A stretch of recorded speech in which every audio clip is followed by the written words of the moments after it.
Bueno, muy buenas noches. Vamos a estar hoy también nuevamente hablando sobre psicoanálisis de niños y la idea es poder compartir algunas nuevas ideas centrales, algunos elementos importantes que se requieren o es fundamental tener en el espacio con niños y con niñas cuando se está haciendo este tipo de terapia desde la mirada del psicoanálisis. También, como les mencioné en el encuentro anterior, este tipo de espacios es importante entender que no está orientado a que eh, nos formemos como psicoanalistas de niños o de niñas, quienes realmente lo quieran hacer, pues genial, muy, muy chévere que vayan por esa línea, pero este espacio está orientado es para que podamos ver algunos elementos básicos, centrales que el psicoanálisis de niños tiene y la forma como especialmente interpreta el mundo infantil, cómo hace esta mirada analítica del mundo de los niños y de las niñas y cómo aprendemos de esos elementos para hacer nuestra intervención desde el modelo desde el cual cada uno se sienta mucho más cómodo, se sienta más identificado. Finalmente, pues desde este espacio de la escuela psicológica, lo que vemos es que todos los postulados que desde las diferentes teorías psicológicas que han venido a partir de estudios y de investigaciones, pues nos pueden aportar, son valiosas y no segmentamos esa información, sino que recogemos los elementos que nos sirven, que nos son valiosos, que nos son importantes para poder finalmente hacer lo que es realmente importante y es que los niños, las niñas y las personas que atendemos y que están en nuestra consulta, pues realmente puedan tener un beneficio, una sensación y un verdadero bienestar en esa intervención que hacemos con ellos. Y para ello, pues todas las herramientas y el conocimiento que podamos adquirir, pues es importante. Por eso, esta mirada que hacemos desde el psicoanálisis de niños para poder hacer un aporte independiente pues de las diferentes líneas que ustedes tienen para poder hacer el abordaje desde la psicología. Así que, bueno, sin enredarnos un poco más, saben que pueden hacer sus preguntas y pues vamos a iniciar. Recuerden que estamos haciendo este abordaje desde la mirada de Arminda Verasturi y pues vamos a empezar entonces desde ella para poder ir haciendo nuestros comentarios e ideas. Bien, nos dice Arminda Verasturi, nos dice que antes de iniciar el tratamiento tenemos una o varias entrevistas con los padres para obtener información. Y ahí el encuentro pasado hablábamos un poquito sobre el tema de las entrevistas y es esos encuentros o esas entrevistas iniciales que van a ser importantes con los padres para poder eh, después tener todo este enfoque hacia los niños y las niñas, ¿sí? Entonces, desde esa mirada, nos va a proponer Arminda Verasturi cuáles son como esos elementos que en esa primera o en esos primeros encuentros con los padres, pues es importante tener en cuenta en las entrevistas. Uno de ellos es el motivo del tratamiento, porque los padres finalmente pues deciden, ellos son quienes deciden traer al niño o a la niña a terapia y es pues digamos que uno de los elementos es saber cuál es este motivo.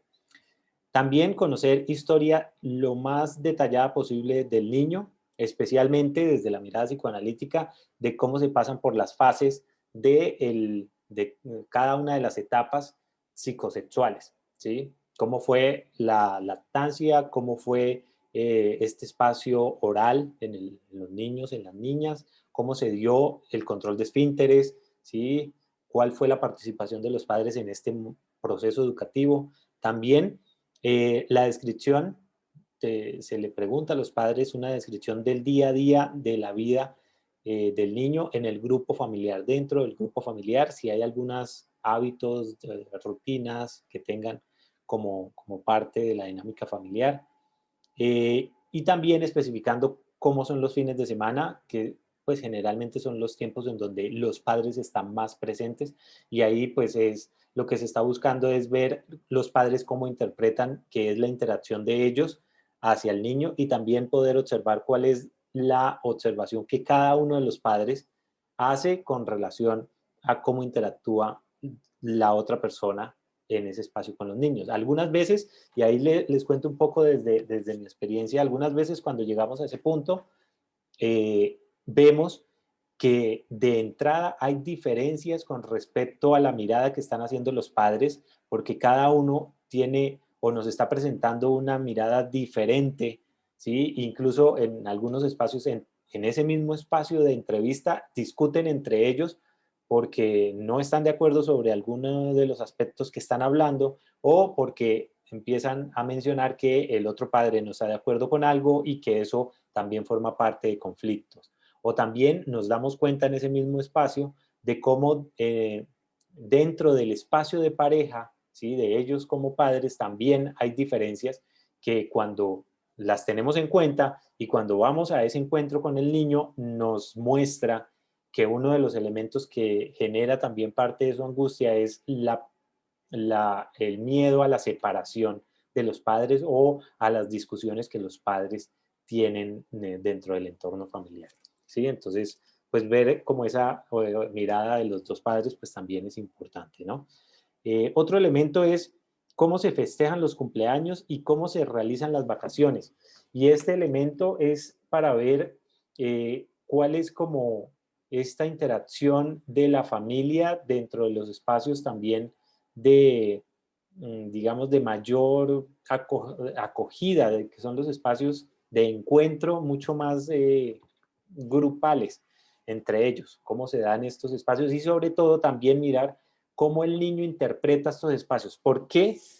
Uno de los elementos que es importante esto es porque cuando los niños y las niñas tienen algún tipo de bloqueo a nivel mental o a nivel emocional, lo que suelen hacer es empezar a restringir el plano de disfrutar de ciertos espacios que naturalmente podrían disfrutar. Entonces, su capacidad o su interés por poder disfrutar de ciertos ambientes, pues empieza a volver mucho más reducido o limitado. Lo mismo va a pasar con el tema del juego. Es muy interesante, digo interesante desde la mirada de investigación, cómo los niños con afectaciones o traumas muy profundos, su nivel de juego se limita radicalmente, ¿sí? Entonces, la capacidad que el niño tenga para poder crear juegos creativos, juegos dinámicos, juegos de muchas interacciones o juegos que varían, también forma parte de esta libertad que tiene el sistema mental o la psique de este niño para poder asumir el mundo. Y nos está hablando de esa salud mental que él tiene. En la medida en que sea más sano mentalmente, va a tener juegos mucho más diversos y más amplios y abiertos.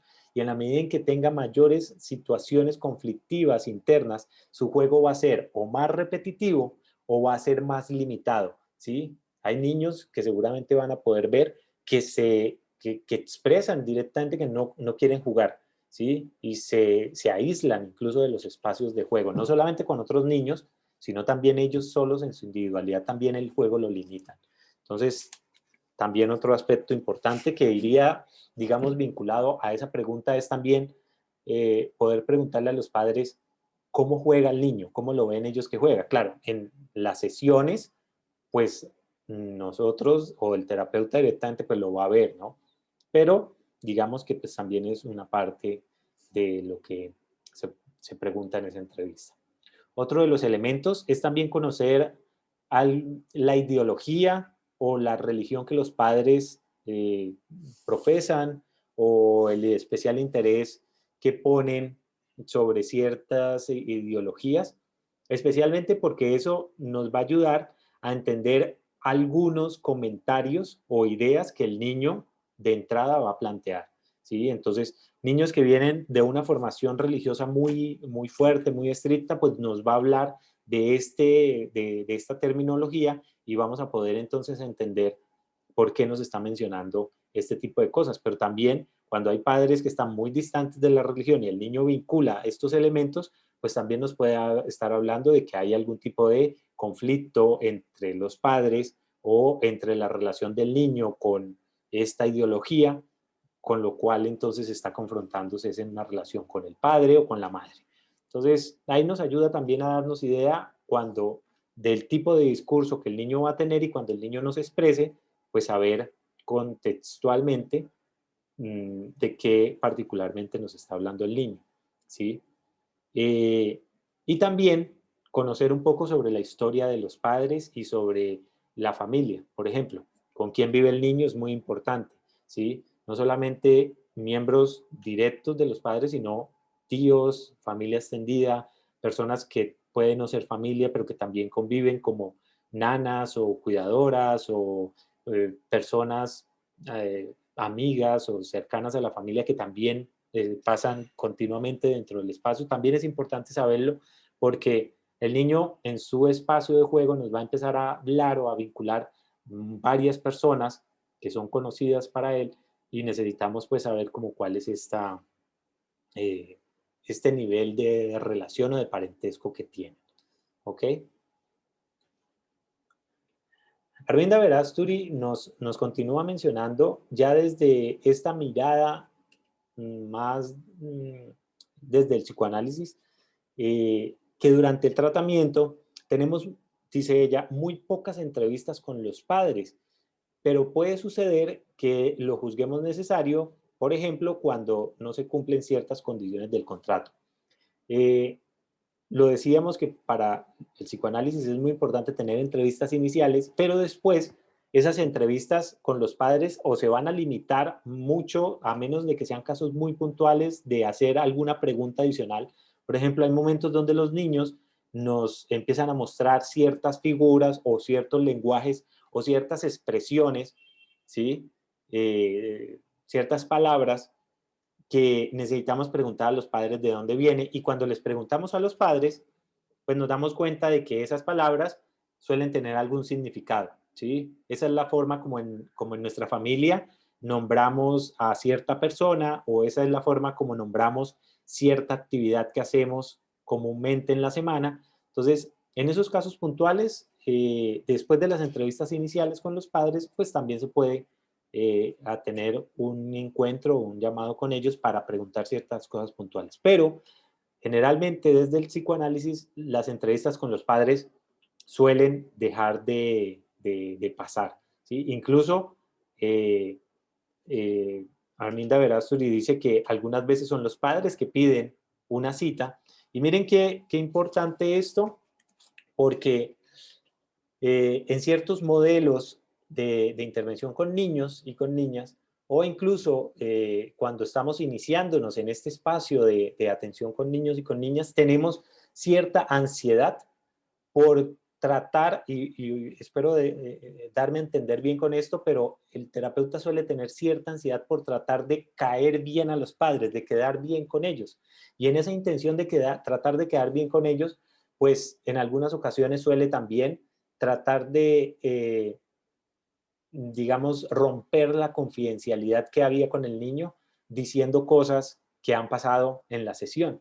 Y una de las cosas importantes que va a tener el psicoanálisis y que yo valoro mucho de esta mirada y que la van a tener otras orientaciones, pero que aquí es muy notorio, es que el acuerdo, el pacto que se hace, digamos, con el niño como analizante es muy profundo y se respeta profundamente ese espacio. Eso es muy importante porque cuando se tienen los encuentros con los padres es importante también, si vamos a seguir, digamos, desde esa línea, poder aclararle a los padres que lo que se va a abordar directamente en las sesiones con el niño en ese espacio, pues es un espacio de confidencialidad que nosotros vamos a respetar con el niño y que cuando haya algo importante que él necesite expresar o que nosotros veamos también que él necesita expresar a sus padres, pues se lo vamos a pedir a él que sea él, el mismo niño, quien lo exprese, ¿sí? Particularmente en las sesiones, cuando yo hago ese tipo de propuestas a los niños y a las niñas y es este tema que acabas de mencionar es importante, ¿estarías de acuerdo en poder mencionárselo también a tu mamá o al padre que venga en ese momento? Y es bastante frecuente que muchos de los niños, cuando ya han venido avanzando y han podido hacer como cierto insight o cierta, digamos, como caer en cuenta de ciertos elementos internos, están dispuestos a poder hablar con los padres de eso, ¿sí? Entonces, lo que yo suelo hacer es, después de hablarlo con el niño y que él esté de acuerdo, invitamos al padre a que esté en ese espacio y yo le ayudo al niño a que pueda abrir ese espacio, ¿sí? Diciéndole, ¿sí? Eh, hemos acordado que él o ella te va a mencionar algo que es importante. Y en ese momento los niños y las niñas suelen hablar. También hay otros momentos donde radicalmente dicen que no, ¿sí? Dicen aún no o dicen que no, ¿sí? Pero tiempo después, en sesiones más adelante, cuando volvemos a ese tema, y ese tema ha quedado mucho más sellado, ha quedado más consolidado, ha quedado más resuelto, los niños vuelven otra vez a ese tema y dicen, ahora estoy de acuerdo, ahora sí estoy listo para poder tener esa conversación con los padres. Entonces, ese espacio de respetar también es muy importante y el niño cuando siente que el adulto que está ahí respeta profundamente lo que dice, lo que hace es, ¡pah! O sea, tener mayor conexión con el espacio que, digamos, para el modelo psicoanalítico, pues va a ser parte importante de lo que va a ser la transferencia. Yo creo que más adelante hablaremos sobre la transferencia porque es un tema que para el psicoanálisis es muy importante, pero es a veces un poco como complejo, ¿sí? Entonces, por ahora dejémoslo que el niño, pues, al ver esa confidencialidad, pues, se vincula profundamente a, a poder, digamos, de cierta forma, abrir y autorizarse a abrir más contenido, que es lo que es lo que buscamos, ¿no? Muy bien. Eh, Miren, esto tan importante, ¿no? Dice Arminda Verasturi, algunos de nosotros piensan que se debe comunicar al niño todo el contenido de la entrevista con los padres en el comienzo de la sesión. Otros prefieren incluir este material en las interpretaciones durante las siguientes sesiones. ¿Ok? Y dice, muy pocos de nosotros consideramos que ese material es de poca utilidad en el tratamiento. Eh, Compartir y ser muy amplio es algo que yo suelo hacer y yo recuerden que yo les hablo desde el contenido de la teoría, pero también desde mi experiencia.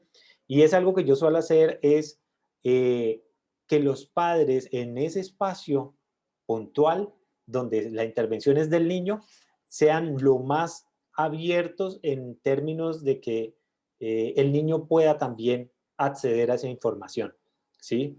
Entonces, a veces tenemos encuentros, especialmente cuando el niño no ha venido inicialmente, tenemos encuentros, eh, digamos, solo con los padres para poder conocer un poco mejor el contexto, pero es especialmente para poder que los padres tengan toda la libertad y la tranquilidad para poder hablar abiertamente y también para poder especialmente ver la relación que hay entre los padres, ¿sí? Entonces yo particularmente inicialmente suelo o a veces suelo invitarlos a ellos solos, es para ver la relación que hay entre ellos y para que estén más libres para poder como hablar de eso.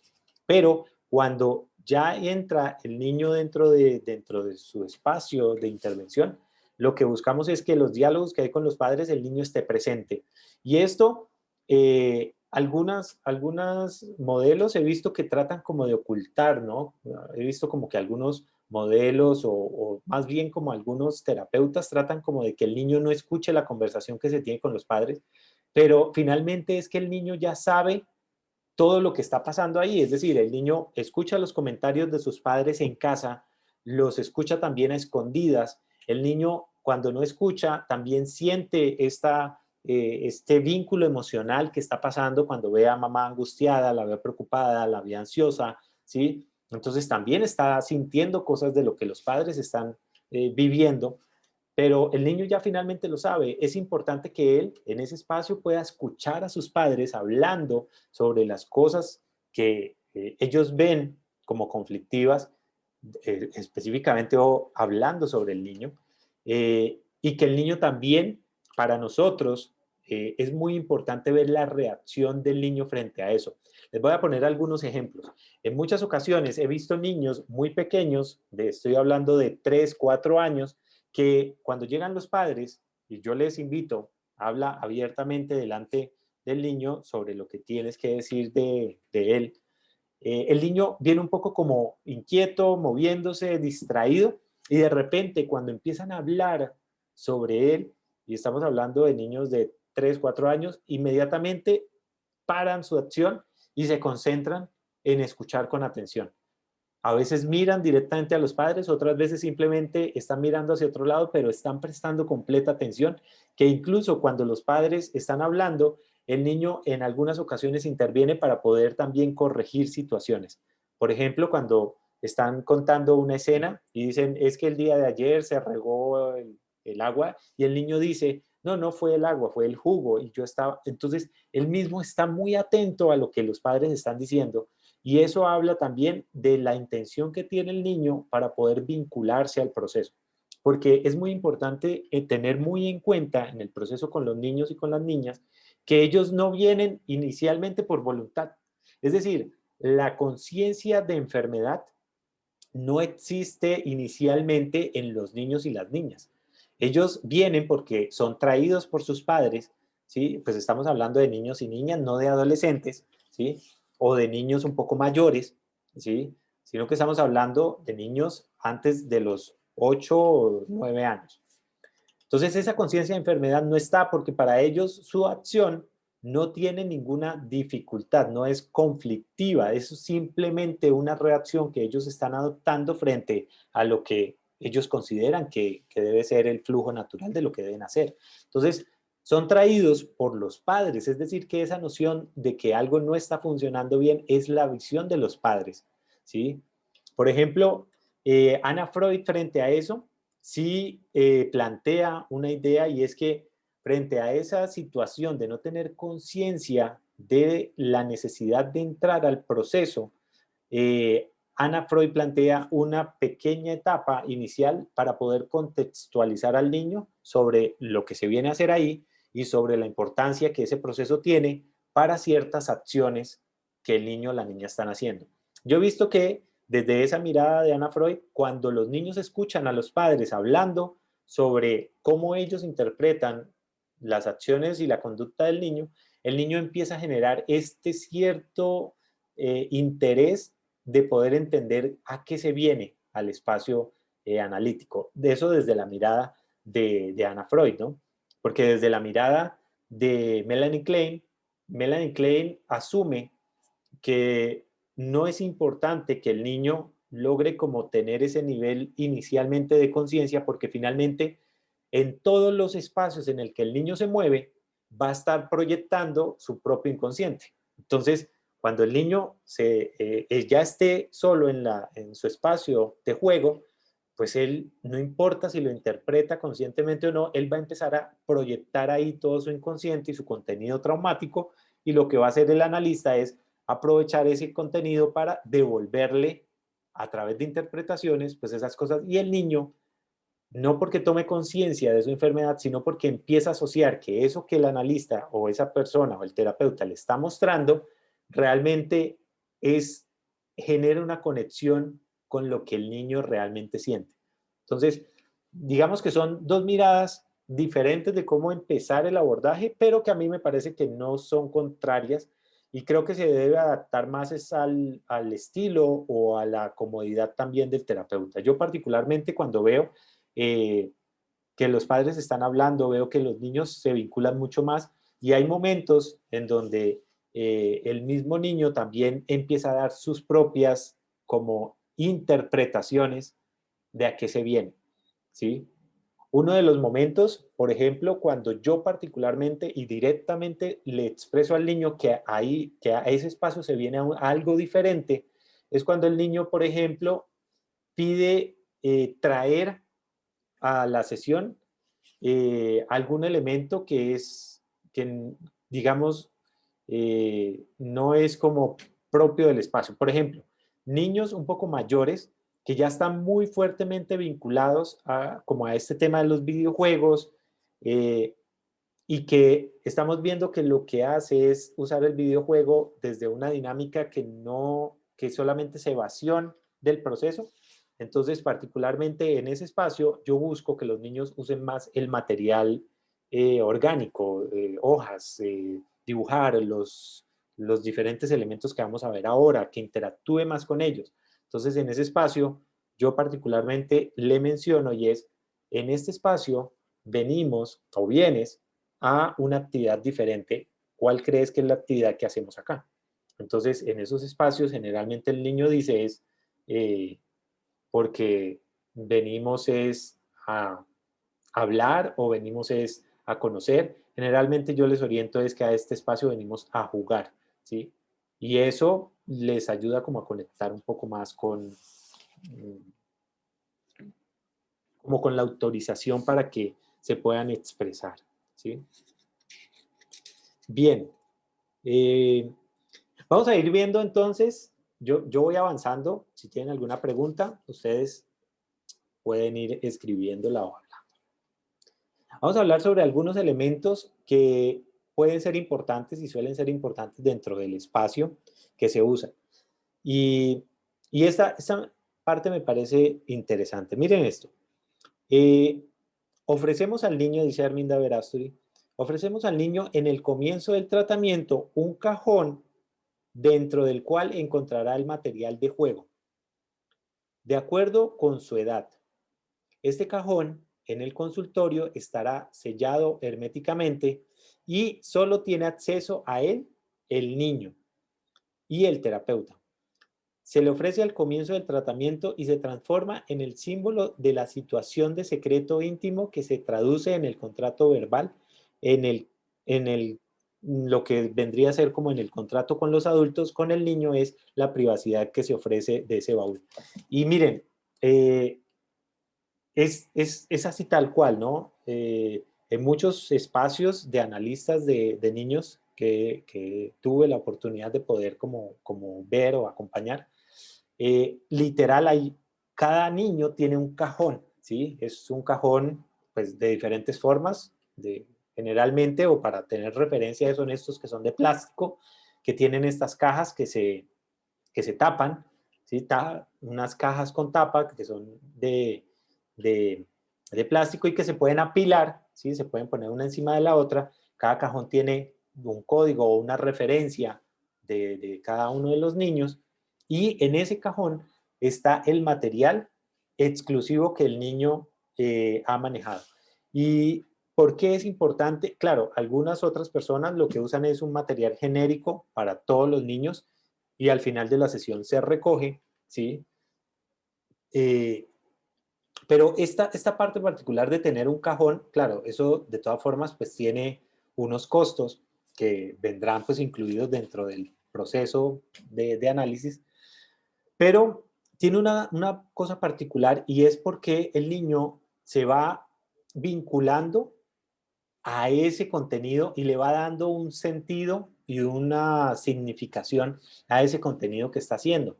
Eso es lo que nos muestra Arminda Verástegui, pero cuando leemos a Melanie Klein tiene algo adicional a esto, es decir, también tiene ese contenido, ese cajón para los niños, pero al inicio del encuentro con el niño, lo que hace Melanie Klein, o lo que hacía Melanie Klein, era que tenía un material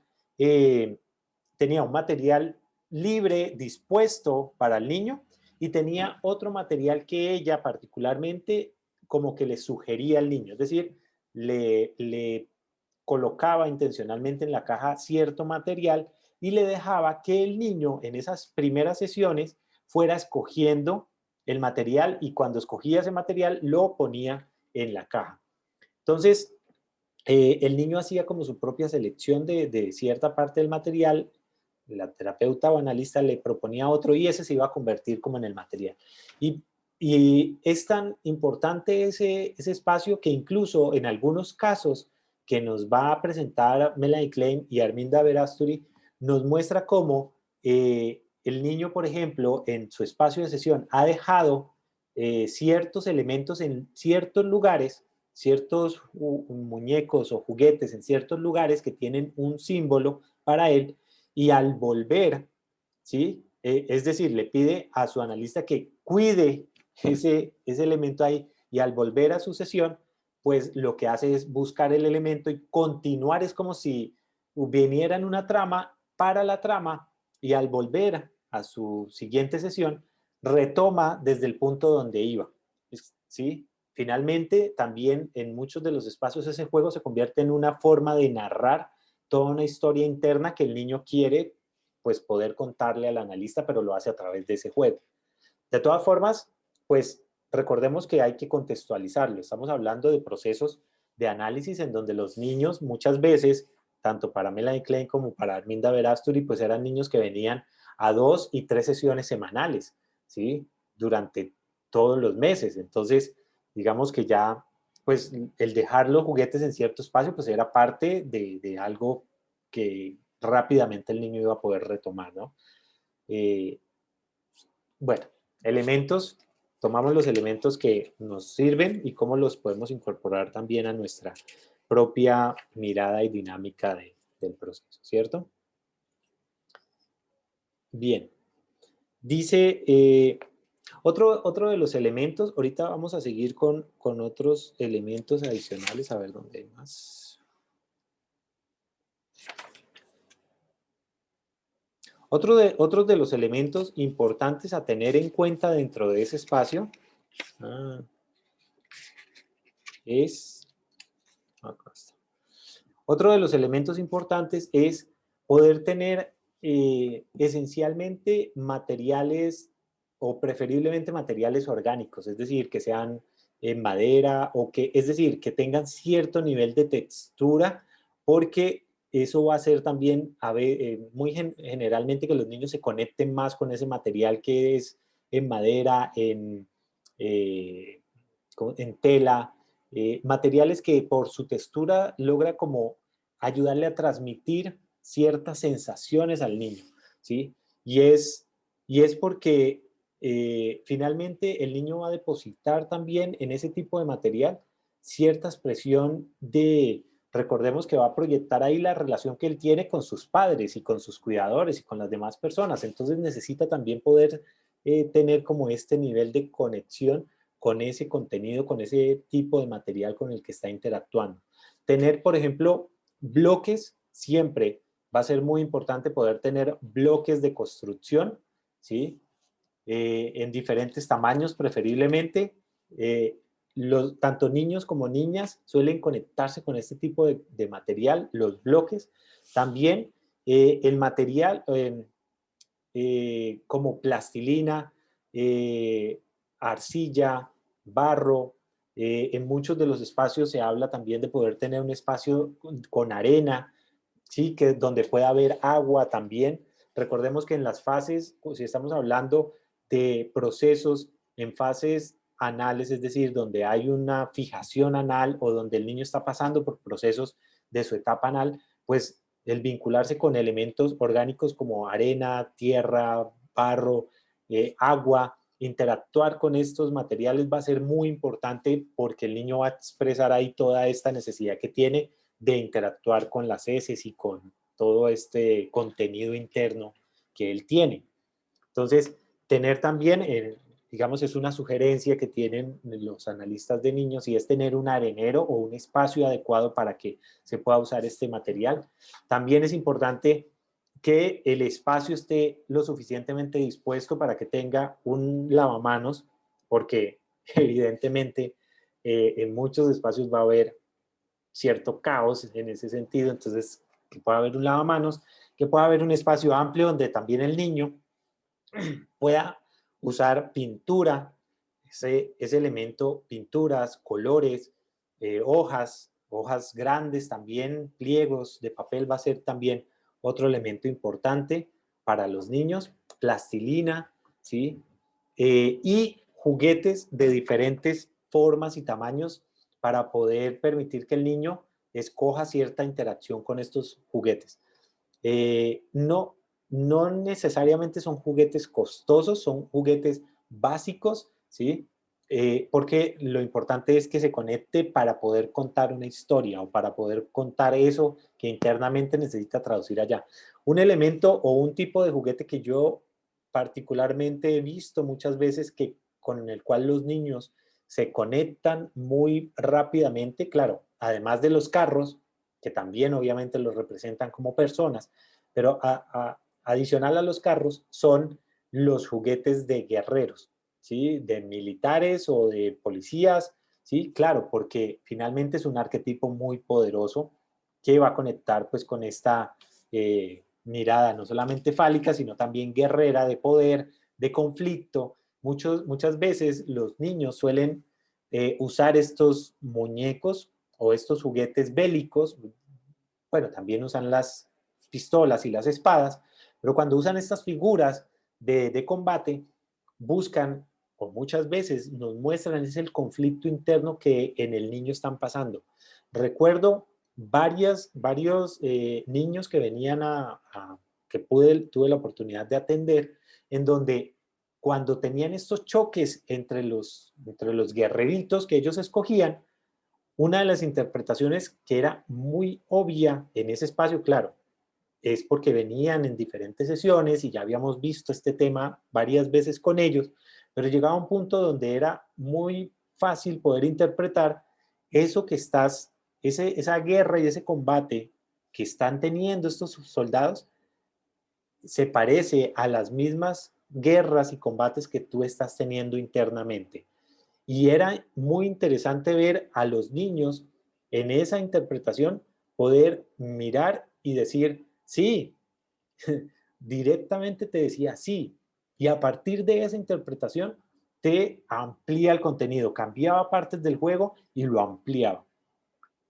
Entonces, me detengo un poco en eso para mostrarles si es cómo tener cierto contenido, ciertos elementos de juego importante, y que como las interpretaciones, ¿sí? Que vamos a ir hablando sobre este tipo, qué significa estas interpretaciones, qué significa hacer una interpretación desde la mirada psicoanalítica, pero es interesante ver cómo estas interpretaciones, cuando te has dedicado a observar atentamente, a dar el tiempo necesario para recoger toda la información que necesitas para estar lo más seguro posible de esa interpretación que vas a hacer, pero cuando has observado, cuando realmente el niño te ha mostrado ese contenido, cuando has podido escuchar el contenido que el niño te está diciendo y das esta interpretación, y es muy interesante ver cómo el niño, la niña, realmente son muy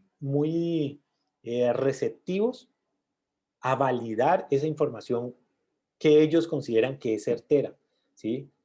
Es decir, cuando es muy efectiva esa interpretación, vas a ver a los niños y a las niñas que efectivamente lo reconocen y te dicen sí, o te dicen directamente, claro, es por lo que yo le he estado diciendo de esto, o te complementan diciendo lo que está diciendo es porque está pasando eso, o sea, te complementan la interpretación que tú acabas de decir.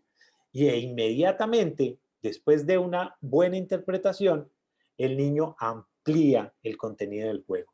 Es muy interesante y eso tiene que ver por la cercanía, digamos, eso era de lo que hablaba Freud frente a la interpretación con los niños, y es que esa cercanía que el niño tiene a su inconsciente, a través de que el yo todavía está en un proceso muy incipiente de formación, esa cercanía que el niño tiene a su inconsciente, pues le permite que esas conexiones sean mucho más directas, ¿sí? Y haya menos defensas, ¿sí? El niño, su yo está defendiéndose menos frente a todo ese contenido que está ahí casi como latente, ¿no? Entonces, bien, pues es bastante interesante. Lo otro que también es interesante tener en cuenta frente al tema de las interpretaciones es que uno de los elementos que se va a tener en cuenta eh, como punto de interpretación es interpretar el mecanismo o los mecanismos de defensa que el niño está usando, ¿sí? Muchos de los niños llegan incluso a algunos momentos de análisis en donde ellos ya solos logran decir o interpretar el tipo de mecanismo de defensa que está usando porque, pues digamos, en varias partes del proceso lo han escuchado o lo han asimilado, ¿sí? Entonces, otro de los elementos a tener en cuenta en esa interpretación es el mecanismo de defensa que el niño está implementando, ya pues ustedes recordarán los mecanismos de defensa, y lo que se muestra es en los juegos, en los dibujos o en los sueños, ayudarle a que logre identificar por qué se expresó de esa forma. Pero ahí es muy importante que las interpretaciones, digamos, son en un tiempo preciso o prudente, ¿sí? No es esta mirada de, digamos, como de aficionados, en donde todo el tiempo estamos tratando de interpretar, porque simplemente estamos buscando es recoger la mayor cantidad de información y de contenido para poder hacer una interpretación que sea lo más amplia y concreta posible. Y con una sola interpretación, lograr o ayudar a que el niño expanda su contenido del juego. En muchos de los espacios, hablando específicamente sobre esto, les contaba al principio sobre los niños, esta relación que los niños tienen con el juego y cómo cuando hay trauma, pues este juego se ve limitado. Y es interesante cómo a medida que empezamos a hacer pequeñas interpretaciones, el niño empieza a darse la posibilidad de acercarse más al juego, ¿sí?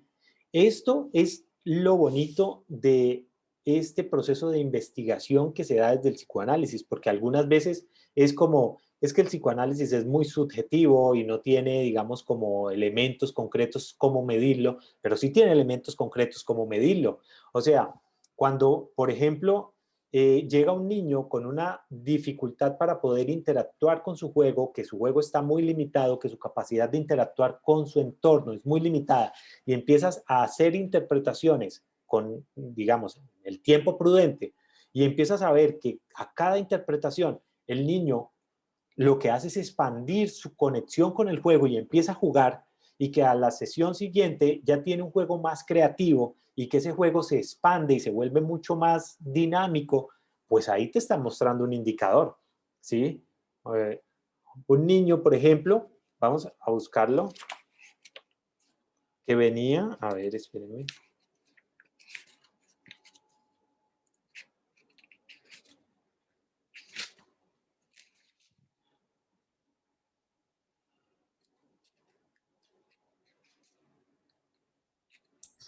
Profe, Hola. un mecanismo de defensa, hola, profe. Un mecanismo de defensa puede ser lo que le comenté la semana pasada, la autolesión que se está haciendo la niña. ¿Eso puede ser un mecanismo de defensa o no? Pues depende, o sea, esa es la expresión de una situación que el niño está experimentando, ¿sí? O sea, el mecanismo de defensa puede ser el desplazamiento, ¿sí? Por ejemplo, está sintiendo algo hacia alguien, por ejemplo, quiere lastimar a alguien y lo que hace es desplazar esa situación hacia una situación diferente, entonces desplaza. El mecanismo de defensa sería el desplazamiento, no el cortarse propiamente. El cortarse sería el síntoma, ¿sí? De algo que está experimentando, ¿sí? Por ejemplo, si quiere lastimar a alguien, pero termina lastimándose a sí mismo, pues estamos hablando de cómo introyecta, ¿sí? Esos elementos agresivos que está percibiendo, por ejemplo, en algún adulto o en alguna otra persona, y los introyecta para lastimarse a sí mismo. Pero el mecanismo de defensa es la introyección, no es el lastimarse. El lastimarse es la acción puntual que sería traducido en síntoma. Pero en este caso sería que ella se autolesionara, pero que todo el mundo se diera cuenta, pero ella no quiere que nadie sepa. Eso es lo que ella le enojó de la psicoorientadora, que la psicoorientadora contó. Dijo, es que ella no tenía por qué contar eso, que ella se está cortando los bracitos y las piernas. ¿Cuántos años tiene? 12. Ah, ok, pues es que ya pues es propiamente como entrando a la adolescencia, ¿sí? Lo que pasa es que ahí hay varios elementos que hay que interpretar frente a eso, ¿sí? Y es que, a diferencia de los niños y las niñas, los niños no tienen una conexión tan fuerte con el cuerpo, ¿sí? Es decir, para muchos de los niños y de las niñas, el cuerpo, voy a ponerlo un poco como caricatura, el cuerpo para niños y niñas es interpretado como un vehículo a través del cual mueven su ser, mueven sus pensamientos y sus ideas y lo que es. Pero realmente no es tan importante su cuerpo. Diferente para los adolescentes. El adolescente tiene una conexión y un vínculo con el cuerpo muy fuerte, es decir, el cuerpo se convierte en un instrumento de expresión casi que política. Es decir, hablan a través de lo que hacen con su cuerpo. Entonces, esa distinción es muy importante entenderla porque es diferente si un niño que no ha entrado a la adolescencia se corta a si un adolescente se corta. Son procesos diferentes por la forma como el adolescente interpreta el cuerpo como un medio para poder hacer una protesta o para poder mandar un mensaje social. Entonces, cuando un adolescente se corta, en gran medida está mandando un mensaje social, ¿sí? ¿A quién? Es la pregunta. ¿Y cuál es el mensaje que quiere mandar? ¿Sí? ¿Y por qué usa la autolesión para poder mandar ese mensaje, ¿no? Entonces, es importante, digamos, entender que para el adolescente el cuerpo se convierte en un lienzo en donde va a plasmar gran parte de sus frustraciones. Por eso, difícilmente, a menos que sea imitando, un niño o una niña se van a poner un tatuaje. Un adolescente sí, porque va a usar ese tatuaje como un medio de expresar una idea, un pensamiento. ¿En dónde? En lo más propio que tiene, en el cuerpo, ¿sí? Entonces, en ese Profe, caso, pero con los esta niña adolescentes viene es... haciéndolo, viene haciendo, inclusive hace 2 años lo hacía, hace 2 años tenía 10 años, Uh-huh. todavía era una niña, ¿cierto? No Depende, adolescente. depende Bueno, porque en nuestro contexto la adolescencia se ha ido adelantando, ¿sí? O sea, en los tiempos de Freud, un adolescente entraba a los, ¿qué? 14, 15 años y actualmente a los 9, 10 años ya están, digamos, entrando en los procesos de adolescencia. ¿Por qué? Físicamente, pues por la cantidad de hormonas que tiene muchos de los alimentos que consumimos, pues están llenos pues, de un montón de químicos que aceleran procesos metabólicos.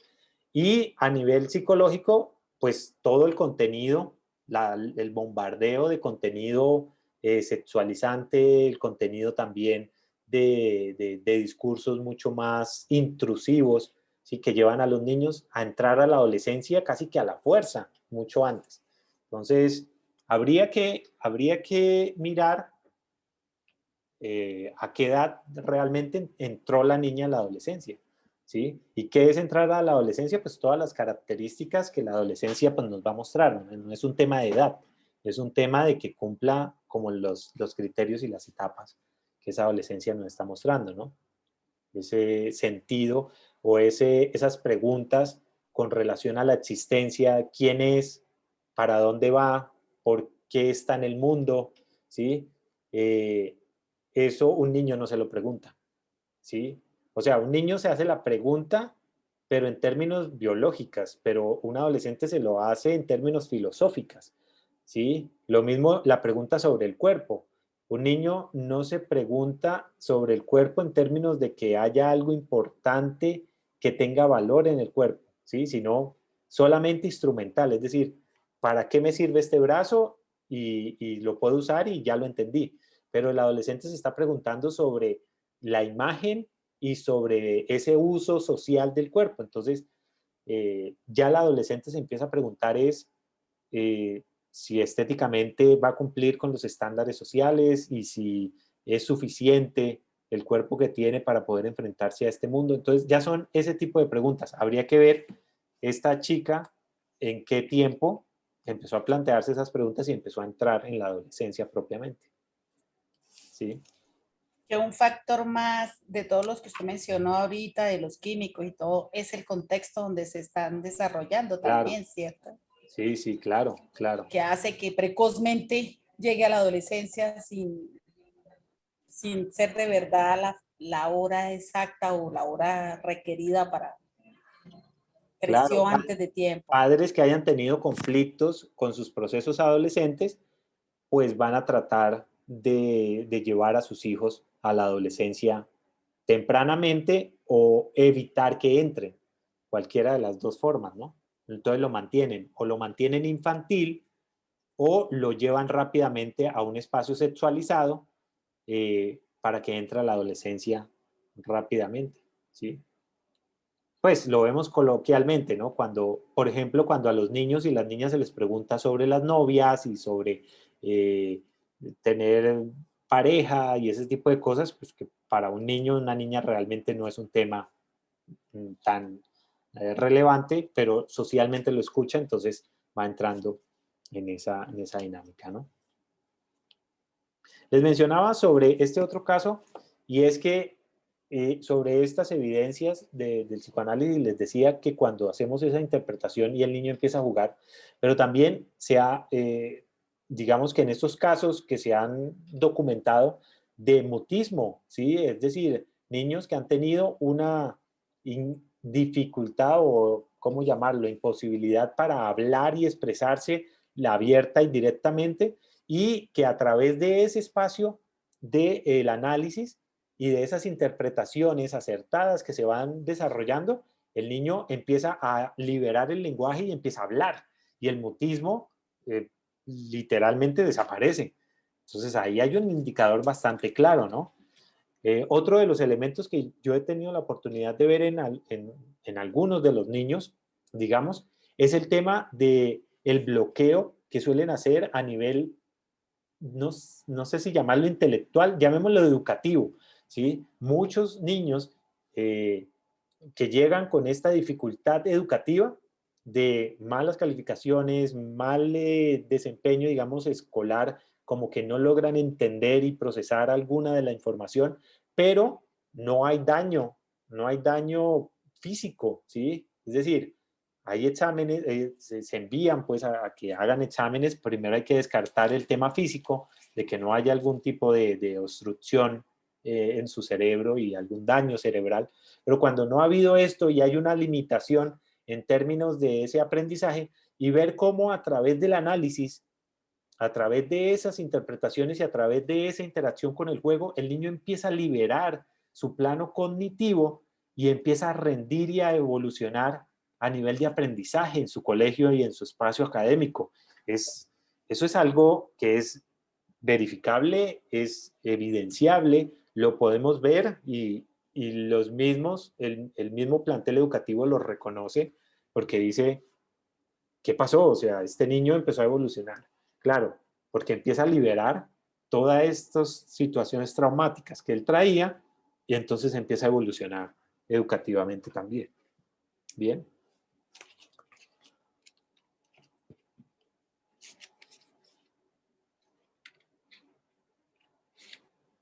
Miren, volviendo nuevamente al tema de los elementos para tener. Estábamos hablando sobre algunos elementos para poder tener en el espacio. También estuvimos hablando un poquito sobre este tema de las interpretaciones y la importancia. Miremos, continuamos sobre el tema del material para tener dentro del espacio, ¿sí? Eh, la habitación, dice, vamos a describir un poco sobre ese espacio y ese ambiente. Dice, la habitación para el análisis de juego debe tener paredes lavables. Qué importante es que quien vaya a decidir dedicarse, digamos, a esa línea del análisis o del proceso terapéutico con niños y con niñas, pues tenga un espacio lo más adecuado posible o acondicionado. Y esos espacios, pues, Arminda Verasturi nos habla de tener paredes lavables y eso es real, ¿sí? Una de las cosas que yo tengo en el espacio es un tablero acrílico para escribir con marcador borrable y es un elemento muy atractivo tanto para niños como para adolescentes. O sea, o bueno, para niños un poco más grandes no tan adolescentes, pero un poco más grandes que se acercan ya casi a la adolescencia. O sea, para los niños y las niñas el tema de poder escribir en superficies grandes suele ser muy atractivo. Ese tablero generalmente es un elemento que tenemos que ponerlo al nivel de los niños porque quieren poder dibujar en ese espacio, les gusta mucho conectarse. Entonces, tener tableros grandes para poder escribir, ¿sí? Paredes lavables, pisos que se puedan fácilmente limpiar, tener espacios acondicionados para que haya secciones en donde pueda haber pintura, ¿sí? Evitar tener elementos como decorativos o que puedan ser fácilmente, que se puedan dañar, como porcelanas y ese tipo de cosas, no aplican, ¿sí? No aplican porcelanas ni jarrones decorativos. La idea es poder tener material que sea útil para para la manipulación de los niños en ese espacio, pues si te vas a dedicar al tema de, de, de terapia con niños y con niñas, ¿no? Eh, lo mismo también dice, y todo el amoblaje dispuesto para que el niño pueda utilizarlo. Es decir, tener muebles, escritorios y tener dispensadores lo más a la altura posible de los niños y de las niñas. Es decir, que lo puedan usar. Esto suena, para quienes conozcan esa metodología de María Montessori, pues suena muy Montessori Montessori. porque Sí, evidentemente profe. María Montessori tomó los postulados kleinianos para poder también basarse para crear su propia metodología.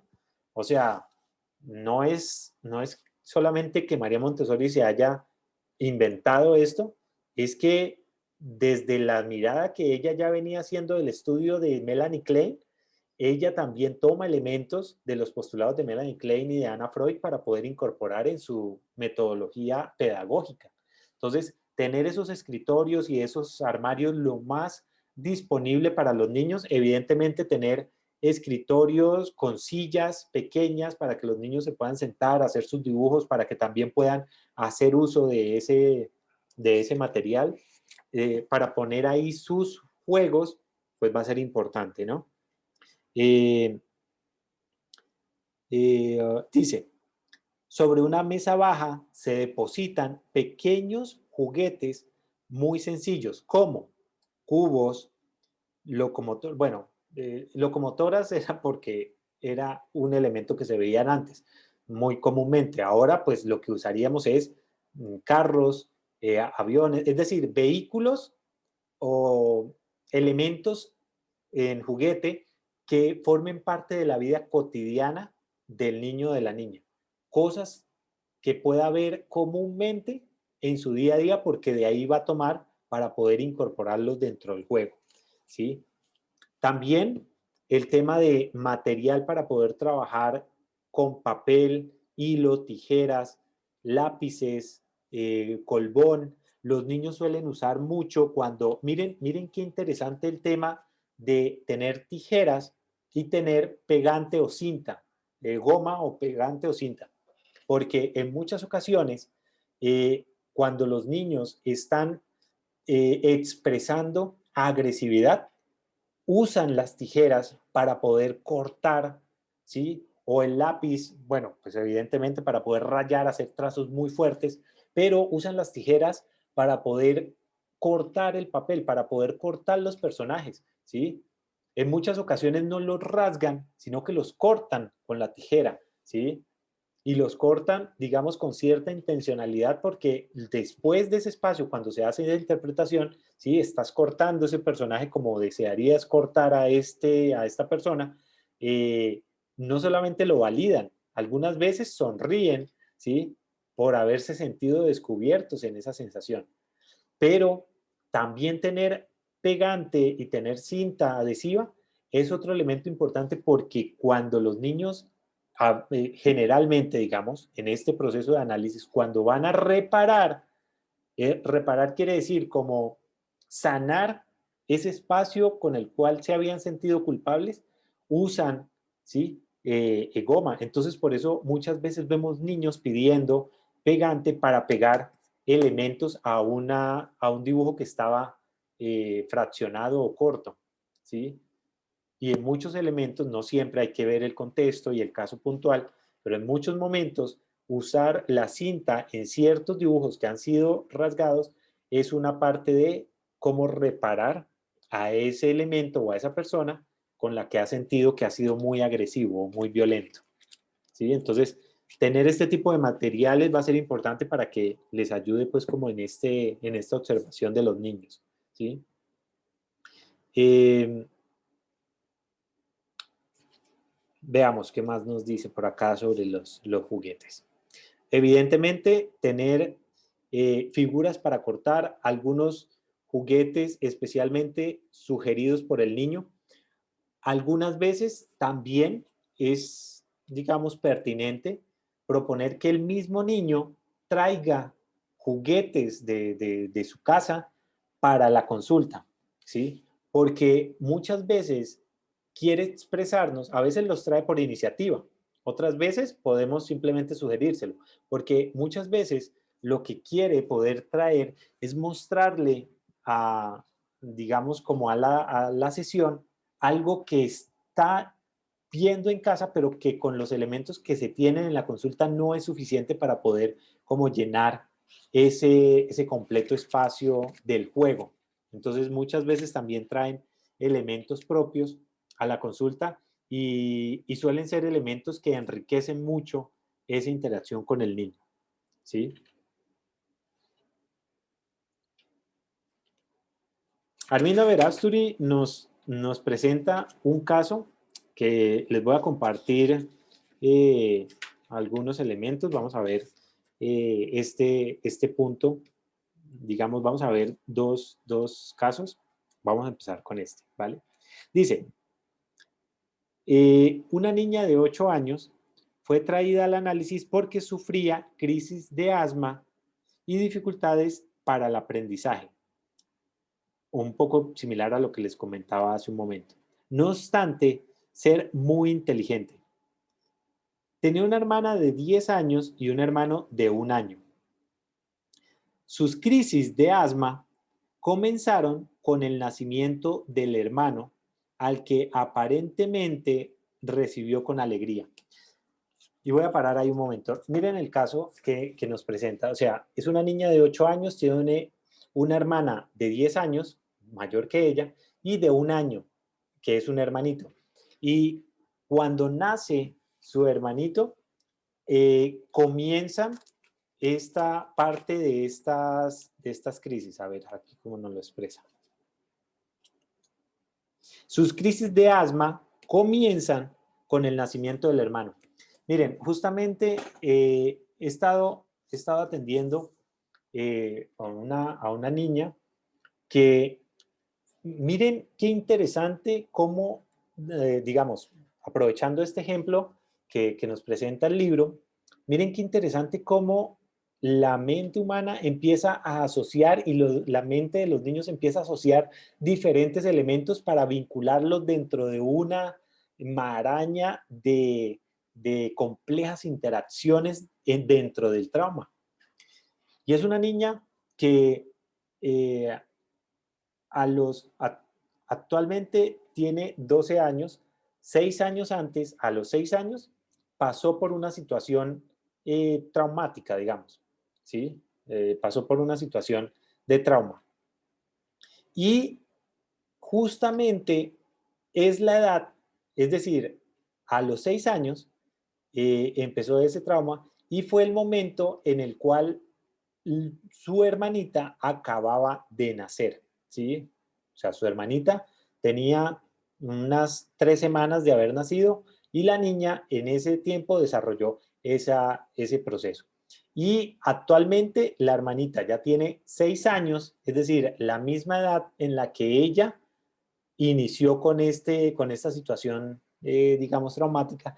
Y digamos que el vínculo que esta niña está relacionando entre el suceso que ella vivió con la edad con la que su hermanita eh, tiene, es muy directo.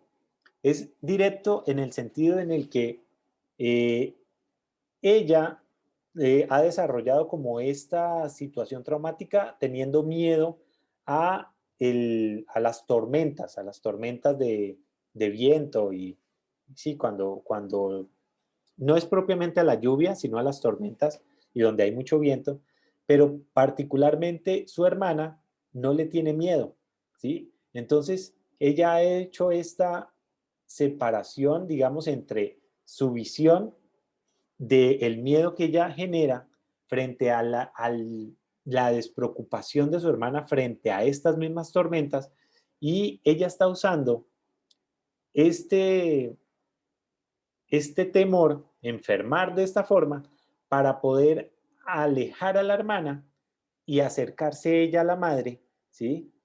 Porque cuando la mamá ve que la niña tiene miedo, se acerca más a ella para protegerla. Y eso hace que todo este celo que la niña experimentó hace 6 años cuando nació su hermana, ahora ella pueda volver a ocupar ese lugar de la niña preferida de mamá, ¿sí? Entonces, vemos aquí cómo nos está hablando que cuando su hermana, volvemos al caso del libro, que cuando esta niña de 8 años nació su hermano, la niña comienza a desarrollar este tema del asma y aparentemente había recibido muy feliz el nacimiento de su hermanito. Y eso lo vemos también muy frecuente cuando les preguntamos a los padres cómo recibió el niño el nacimiento de su hermano. Y dicen, lo asumió muy bien y está muy contento, pero tiempo después empezamos a ver este tipo como de manifestaciones que se traducen en síntomas de enfermedad, ¿sí? Como en este caso en el asma, o agresiones directas. Ya hay otros niños que son más directos de pellizcar al hermano, molestarlo, dejarlo caer, bueno, ese tipo de cosas, ¿no? Pero otros lo que hacen es expresarlo a través de enfermar. Entonces, veamos. Eh, Su relación con la hermana mayor era difícil. Comenzó su sesión de análisis relatando cómo, a raíz del nacimiento de su hermano, habían tenido que cambiar de casa, vender el piano, eh, recogerlo todo porque ya nada quedaba bien. A continuación, dice, a continuación, refirió sus dificultades en la escuela cuando quería borrar la pizarra. Si estaba escrita, si estaba escrita en la parte más alta. Con todos los antecedentes dados, el material ofrecido por nuestra paciente en primera hora del análisis era claro. Se sentía en una situación de conflicto ni suficientemente grande para competir con su hermana mayor, ni suficientemente chica para hacerlo con el más pequeño, que había venido así a perturbar la paz familiar quitándole su categoría de hija menor. Entonces, digamos que en esa primera parte, lo que nos muestra es cómo en estos pequeños elementos, en estos pequeños datos que nos va diciendo el niño, vamos a poder ir identificando cómo se traduce el conflicto, ¿sí? En este caso, la niña nos está mostrando cómo había un conflicto entre ella y su hermana mayor y había un conflicto entre ella y su hermano menor y lo representaba en la dificultad que le costaba a ella poder limpiar el tablero cuando estaba muy alto. Son pequeños datos que parecen superficiales, que parecen ingenuos, que parecen sin mayor sentido, pero que cuando los relacionamos empezamos a ver que para el niño y para la niña, cuando está viviendo una situación conflictiva emocionalmente, todo lo que está a su alrededor lo comienza a asociar con esa situación. Por eso es que hablamos de que el juego se vuelve repetitivo y que el niño empieza a todo asimilarlo a esa situación de trauma que está viviendo. Entonces, cualquier situación que vive en el colegio lo asocia con ese trauma, cualquier situación que tiene en sus juegos lo asocia con ese trauma hasta que logre o entenderlo ella o él, en este caso pues la niña, o hasta que en el espacio de análisis a través de la interpretación se le puede ayudar a que ella lo entienda. Y es que esa situación de no encontrar su propio lugar, ni como la más grande ni como la más pequeña, le está generando bastante conflicto para darse un lugar en la familia. ¿Lo ven? Dice Arminda Verástori: inmediatamente después de mi interpretación, esta interpretación de que no encontraba, ¿sí?, ese lugar en su familia, me pidió una tiza y fue a dibujar en la pizarra. Miren de lo que estamos hablando. Arminda Verástori hace esa interpretación y la niña empieza a ampliar su contenido, o sea, es como si hubiera abierto una puerta adicional para tener nuevo contenido para traer al análisis. Dice, dibujó una niña, pero la hizo sin cuello. Y cuando tuvo que dibujar los brazos, comenzó a tener dudas sobre dónde debía ponerlos. Me miró, se miró a ella misma y terminó por dibujar las manos saliendo de la garganta. La niña sin cuello y las manos saliendo de la garganta eran la representación del ahogo durante las crisis de asma, crisis que significaban un grito ahogado. Miren cómo la niña necesita expresarse. De alguna forma necesita sacar y expresar eso que está sintiendo adentro. Pero la niña no tiene las palabras ni esa capacidad de insight suficiente para poder decir esto, esto que necesito decir me ahoga.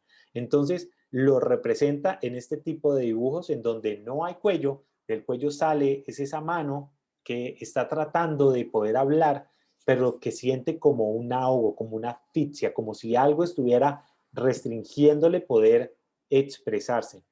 Y es ahí de la forma como la niña se siente, ahogada, de que no puede saber cómo expresar, que está en medio de una confrontación con sus dos hermanos, en donde se siente en este medio asfixiada.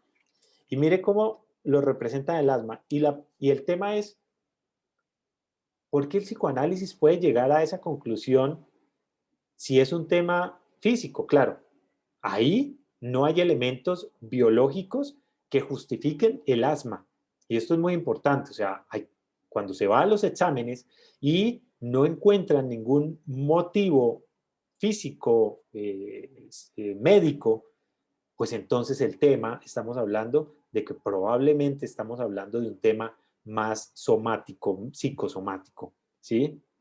Y cuando vemos en estos casos, y el siguiente paso es que a medida que va avanzando las interpretaciones, y cuando Arminda Verástori ve esto y le interpreta a la niña, y empiezan los síntomas de asma a distanciarse en tiempo hasta que llega un punto donde literal desaparecen la sintomatología, pues es porque finalmente a través de esas interpretaciones se ha podido llegar a que la niña salga de ese nudo psicosomático, ¿sí?, que estaba desarrollando.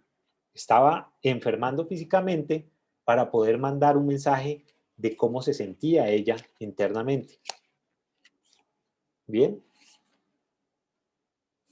Dice Arminda Verástori sobre esto: cuando efectué esta interpretación, comenzó a dibujar una casa.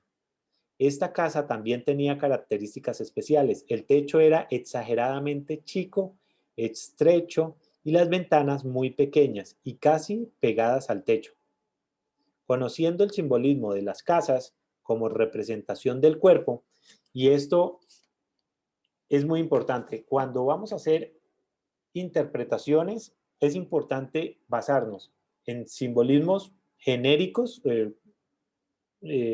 como globales, pero también cómo el niño y la niña los asume, ¿sí? Por eso, este test, por ejemplo, de Macover, ¿sí? De Macover con el tema de eh, el test de la figura humana, ¿sí? O el test del árbol, casa, persona, que lo que nos muestran son ciertas simbologías generales que son importantes, son interesantes, son valiosas, es muy importante poder conocerlas y tenerlas en cuenta, pero siempre hay que tener esas simbologías como una base inicial y acotejarlas es a lo que la niña especialmente interpreta. ¿Ok? ¿Por qué? Porque hay ocasiones en las que la casa va a representar su propio cuerpo y eso suele ser muy común, que interprete la casa como su propio cuerpo, espacio interno vital, pero también hay veces donde esa casa va a representar, es el cuerpo es de la madre, ¿sí? Porque representa protección y seguridad. A veces es el cuerpo o es la representación de otra persona. Entonces, siempre va a ser importante como, digamos, validar eso con la misma información que el niño o la niña nos está mostrando, ¿no? En este caso, pues, y ella nos va a mostrar es por todo el proceso que ha llevado con esta niña. Entonces decía que este techo tan pegado, estas ventanas tan pequeñas y conociendo ese simbolismo de que representa ese cuerpo, era evidente que repetía el problema del ahogo. Las ventanas pequeñas y altas que dejaban pasar poco aire representaban su dificultad respiratoria y el techo aplastado y deforme era su cabeza estrecha y su dificultad para aprender.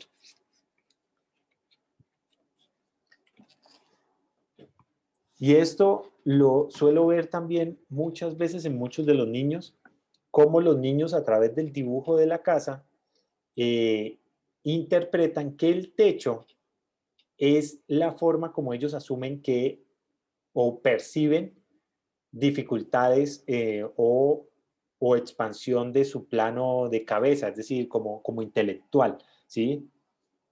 Y lo refieren a partir de este espacio específicamente de la casa.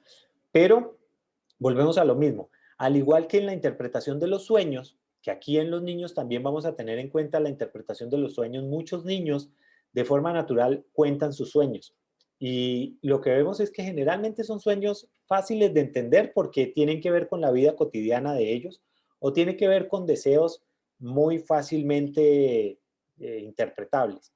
Pero al igual que en los sueños, en los dibujos siempre va a ser importante es cómo lo ve el niño o la niña, cuál es esa interpretación, ¿sí? Entonces, para llegar a este tipo de interpretación de que esa casa pequeña con esas ventanas muy pequeñas y que se asocie al tema del asma, es porque dentro de las mismas orientaciones que la niña ha hecho de cómo se siente la casa, cómo se percibe, pues ya ha dado como esas nociones para preparar esa interpretación. Entonces, siempre hay que escuchar, preguntar mucho y observar. Observar esa respuesta de los niños y de las niñas frente a lo que están haciendo. ¿Sí? Bien, ¿cómo vamos hasta por ahí este espacio? Profe, por ejemplo, cuando usted dice que los niños, hay ocasiones que ellos cuentan sus sueños. Hay una mamá, ella me comenta, el niño dice tiene 6 años el niño. Él tiene muchas cosas, pues, que conociéndolo son fantásticas. Y ahí, ¿qué puede estar pasando? Por ejemplo, Es que, esto, es que señor. la fantasía en los niños forma parte de su discurso natural. Si un adulto nos habla de esas fantasías, estamos hablando ya de un síntoma propiamente, ¿sí? Si un adulto nos habla de fantasías, estamos hablando ya de un síntoma que tenemos que analizarlo. Pero que un niño nos hable sobre cosas fantásticas, que se imagine cosas que realmente no pasan en la vida real, pues es parte de su mundo infantil. O sea, no es descabellado, digamos, eso va a pasar. Sí, sí. Y no Y es no síntoma, es, no es un síntoma, es sí, parte de no es su algo que mundo él quiera fantástico. comunicar, no es Son, algo que lo esté afectando. sí, sí, o sea, quiere decir, no es un síntoma, es un discurso. O sea, lo tomamos como un discurso, ¿sí? ¿Qué cuenta el niño? Pero Por pues ejemplo, obviamente necesitamos conocer mucha historia del niño para ver, pero bueno, cuéntame, ¿qué mire, me por habla el niño? ejemplo, estaba sentado en la sala de la casa de él y la mamá le dijo, estaba como muy concentrado en la televisión y la mamá le dijo, ¿qué hace?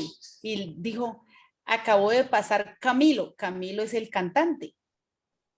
O sea, ella supo que era Camilo, que ese Camilo, acabó de pasar Camilo y me saludó. Entonces ella le dijo, ¿y qué le dijo? Y dijo, nada, me saludó, yo lo saludé. Y pasó Camilo. Por ejemplo, dice, o sea, cualquier cosa, se le ocurren cosas fantásticas. Eh, Le dice, por ejemplo, uno le dice, ¿dónde está su papá? Mi papá se fue para China. Dijo que llegaba en muchos días. Ah, cuando dijo que había visto a Camilo, la mamá le dijo, ¿pero dónde está? Y se fue para la puerta y le dijo, no, eso fue hace 2 horas. O sea, él calcula, eso fue hace rato. Y lo mismo cuando dice, el papá se fue para China. Entonces uno le pregunta, ¿y qué se fue a hacer a China? Dijo, pues a trabajar. Allá le salió el trabajo, entonces se fue para China. Cuando llegue y hace las manos, o sea, los ojos, los ojos chinos, que cuando llegue el papá va a hablar así, o sea, todo él, y él habla y él entabla la conversación y arranca de la nada y habla y uno le pregunta y él sigue contestándole. Y fantasía tras fantasía.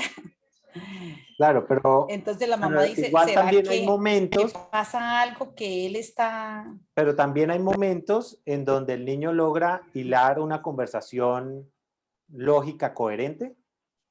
O sea, hay momentos donde logra tener una Claro, y conversación coherente. Ah, ok, claro. O sí, sea, sí, y por ejemplo, el tema es, a los 6 años, uno, la noción de tiempo y espacio es muy ambigua. O sea, los niños no logran todavía encajar muy bien la noción de tiempo en distancia o en magnitud, ni los espacios en distancia, ¿sí?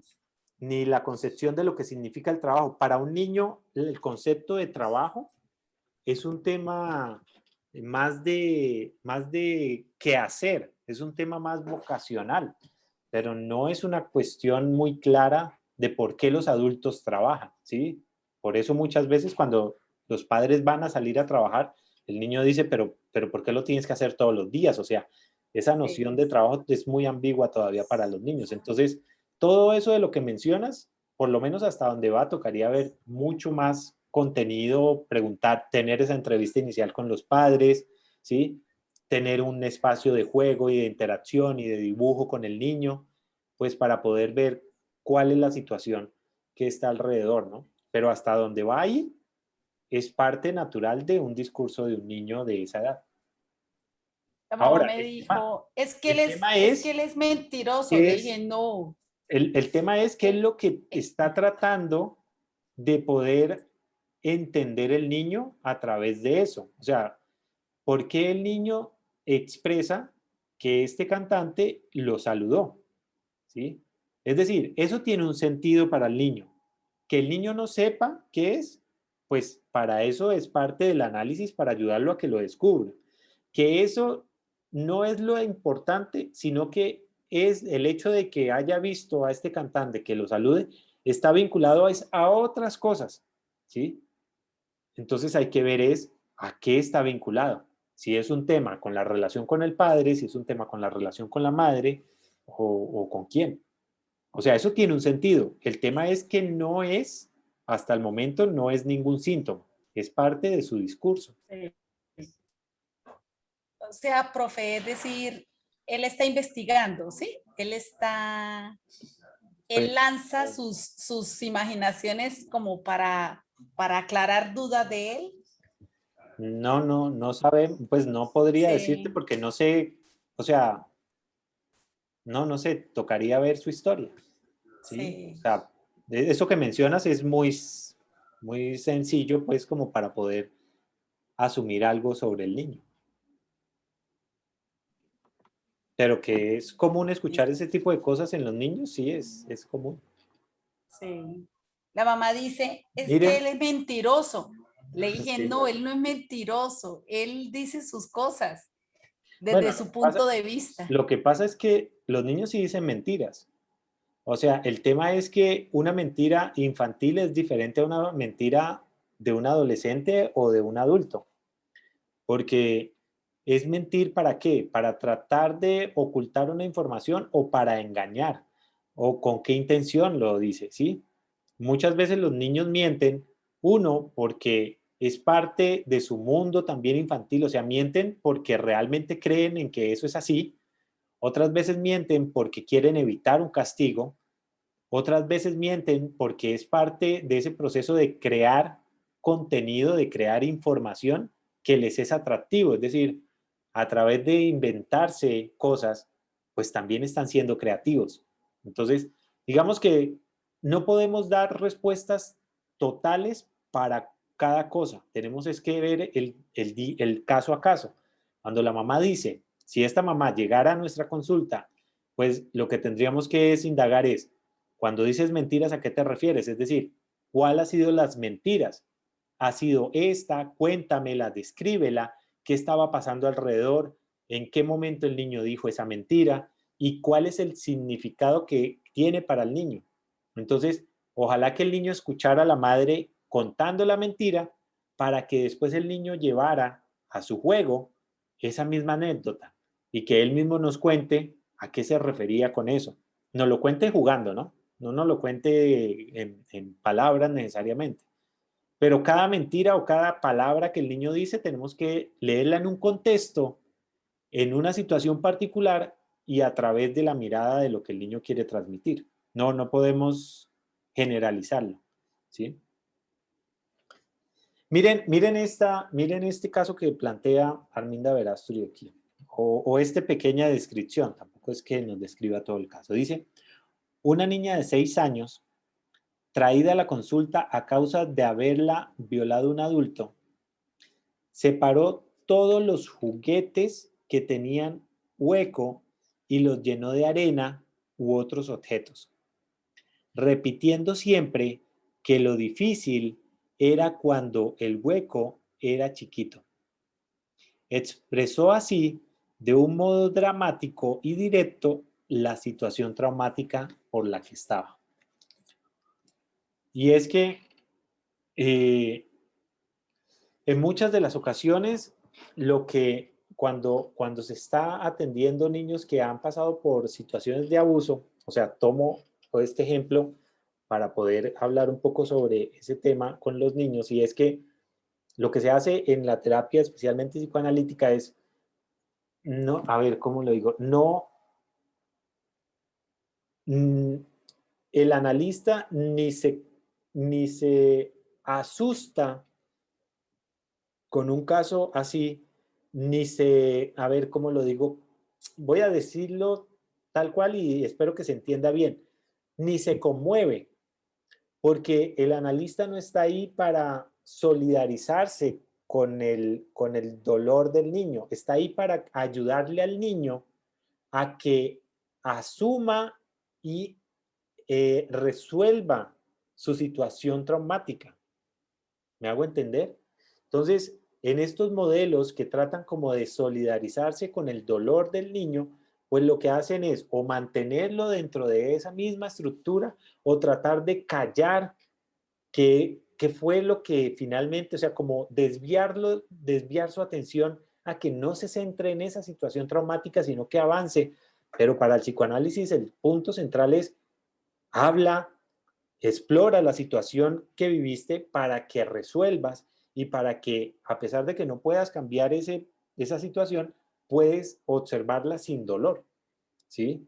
Entonces, eh, cuando llegan y empiezan a hacer este tipo de juegos, lo que la niña está buscando es poder entender, miren que separa todos los juguetes y empieza a tratar de asimilar cómo es su propia concepción de lo que ella percibe que fue ese suceso traumático y necesita que hablarlo, jugarlo, dibujarlo, expresarlo, sacarlo para poder entender, ¿sí? Entender que la situación, no entender la situación, entender lo que duele o lo que siente ella frente a esa situación, ¿sí? Entonces, Digamos que el espacio del juego es un espacio a través del cual los niños van a poder hablar sobre esa situación que es traumática para ellos, ¿no?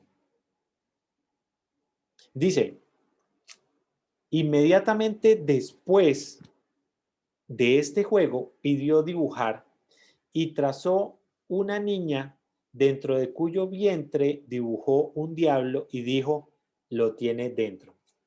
Muchas veces en los espacios de análisis de estos casos de abuso, muchos niños y niñas tienen esta sensación de cargar por dentro como, como un monstruo, un demonio, ¿sí?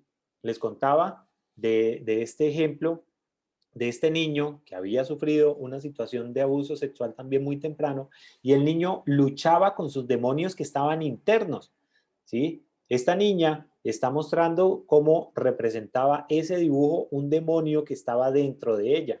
Y es porque finalmente esta expresión de, recuerden este mecanismo de los niños de la introyección y proyección. Al introyectar todo este dolor y toda esta rabia, toda esta sensación de molestia, de querer sacar fuerte, pero asimilan de que está dentro toda esta sensación y se convierte adentro como cargar con un mal, con una situación, como con un monstruo, con un espíritu, llamemos, ¿sí? Que está dentro y con el cual tienen que pelear. Y por eso, en muchas ocasiones, ese conflicto que ellos van a mostrar en sus juegos es igual parte de ese conflicto interno con el que tienen que luchar entre defenderse de sus propios demonios internos y tratar de limpiarlos un poco, ¿sí? Entonces, al ponerlo en el juego, el niño está exteriorizando, porque es que cuando, cuando hace este mecanismo de interiorización, de introyección, perdón, de introyección, queda dentro, este malestar queda dentro, pero cuando a través del juego facilita que lo exprese, sale y lo puede hacer, lo puede ver y con ese material que tiene fuera, que lo puede hacer en plastilina, en muñecos, en dibujos o que tiene ese material, con ese material sí puede hacer algo, ¿sí? Y es cuando el niño ya exteriorizándolo, pues o lo corta, o lo encierra, o lo quema, o lo moja, o sí, hace algo con eso. Ahí sí puede hacer, pero no puede hacer lo mismo con ese contenido que tiene interno. Entonces, el juego es ese elemento que le facilita al niño, entre muchas otras cosas, exteriorizarlo. Y la interpretación que le va a ayudar a que asimile teniendo herramientas para poder atacar eso, ese pensamiento, esa sensación, esa defensa que está haciendo, toda esa energía que está desgastándose para poder entender o defenderse, y ahora con una interpretación ya no necesita defenderse más, porque ahora ya va a poder asimilar y salir de esa emoción. Pues con muchas interpretaciones, pero va a ir saliendo. ¿Sí? Buenas noches, profe. Hola. ¿Cómo estás? Muy bien. Profe, mira, yo tengo unas preguntas pues respecto a la terapia, digamos, si hay como un tiempo de duración específico o simplemente se va dando dependiendo digamos, del niño o de la situación que esté presentando. Eh, o sea, ¿te refieres a tiempos en cuanto a Sí, cuánto dura el proceso?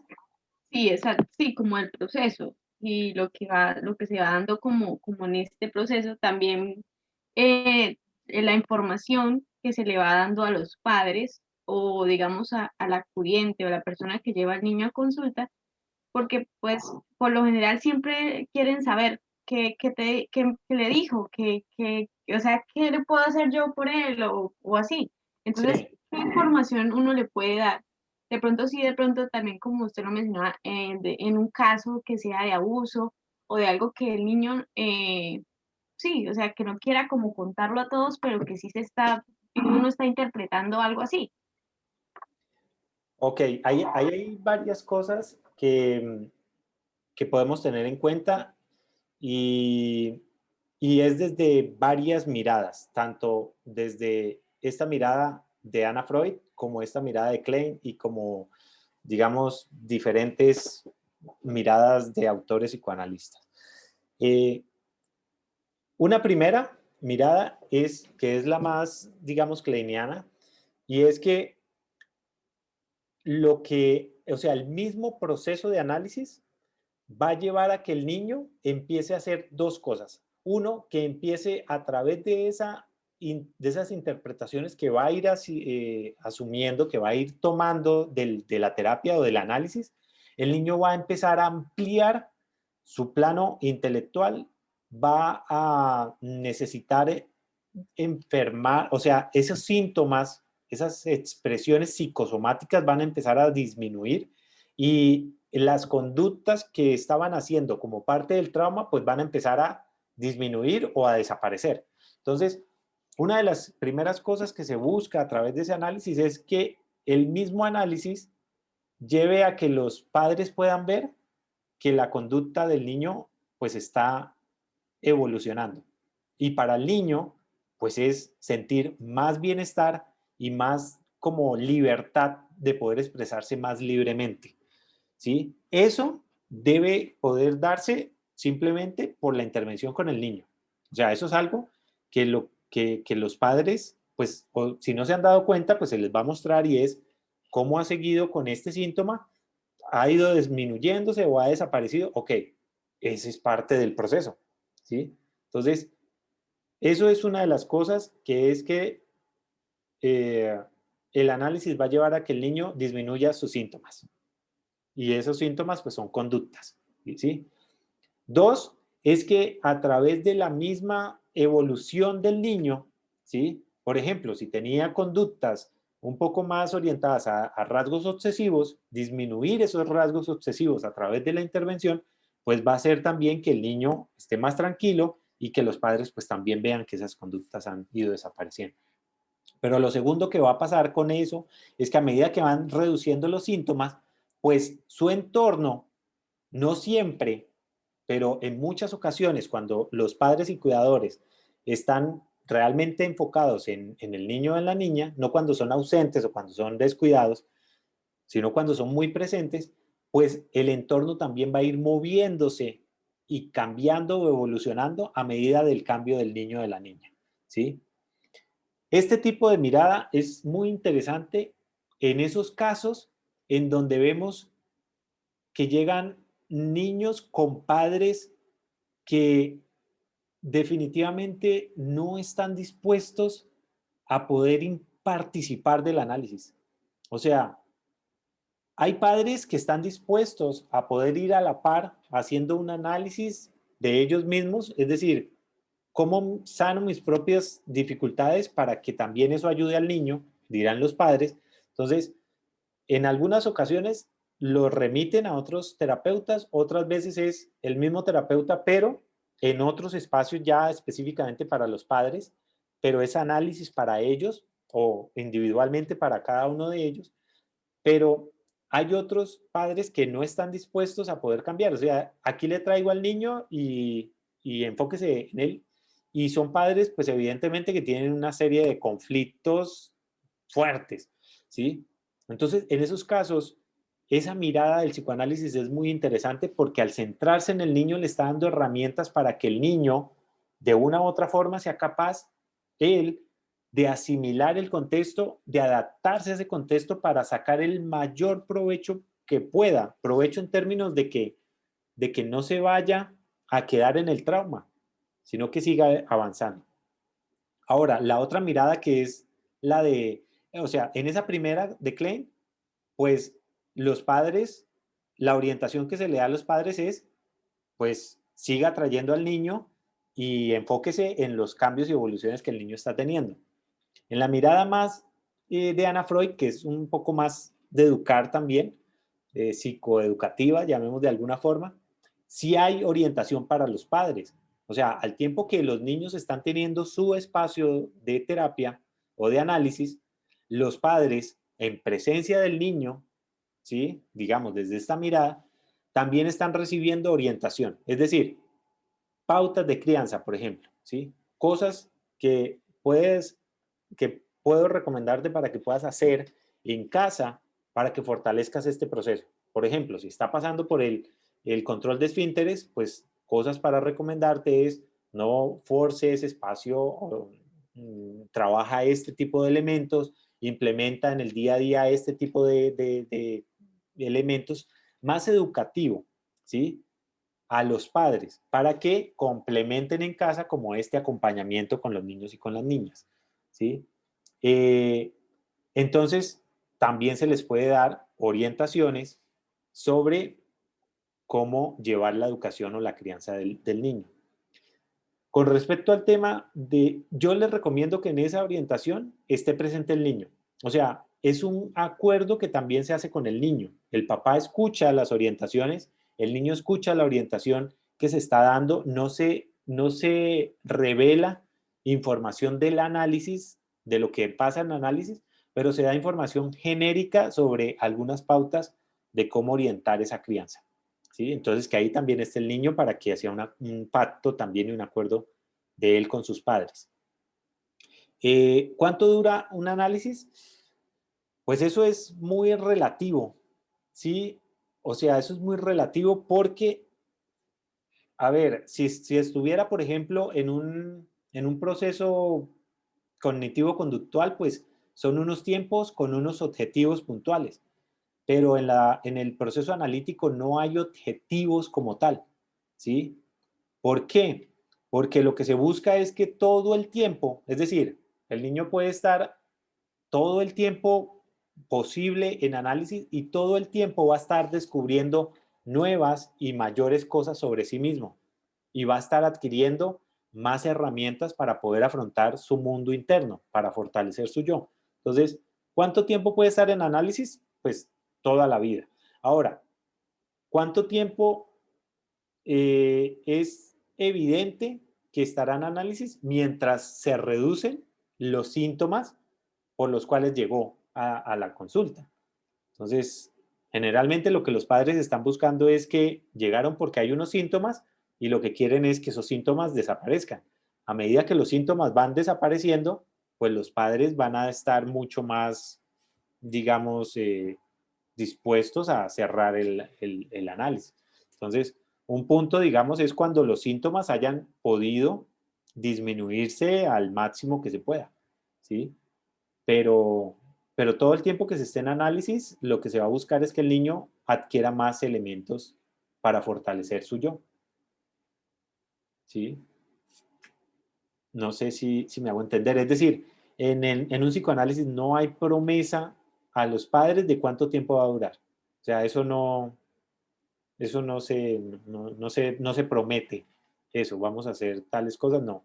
Se dirá, nos vamos a encontrar tantas sesiones a la semana o al mes y vamos a ir en una primera fase a ver durante tanto tiempo y ahí vamos a hacer, digamos, alguna retroalimentación, pero no hay promesa de tiempo como tal. Profe, otra pregunta. En cuanto al, digamos que la historia clínica o del paciente, digamos, en el psicoanálisis, eh, se debe dar como ir mostrándole resultados a los padres o ir mostrándole una historia o cómo se maneja en este tipo de casos. No, mostrar la historia, no porque sería romper la confidencialidad con el niño, ¿sí? Incluso cuando se está en ese espacio de análisis con niños, el analista ni siquiera toma nota. O sea, el analista está ahí centrado 100% en lo que está pasando. Si acaso hará alguna anotación en una agenda rápida para tener en cuenta ciertas palabras o ciertos momentos, pero todo pasa es, al finalizar el análisis, transcribe, ¿sí? Porque necesita estar concentrado es en lo que está pasando en ese espacio, ¿sí? Entonces, o sea, por la misma intención del analista de poder estar 100% en ese momento con el niño. Entonces, mostrarle a los padres como el historial, no, o sea, tendría que ser algo netamente necesario para algún tipo de proceso puntual y sería una transcripción que el analista haría del contenido completo, ¿sí?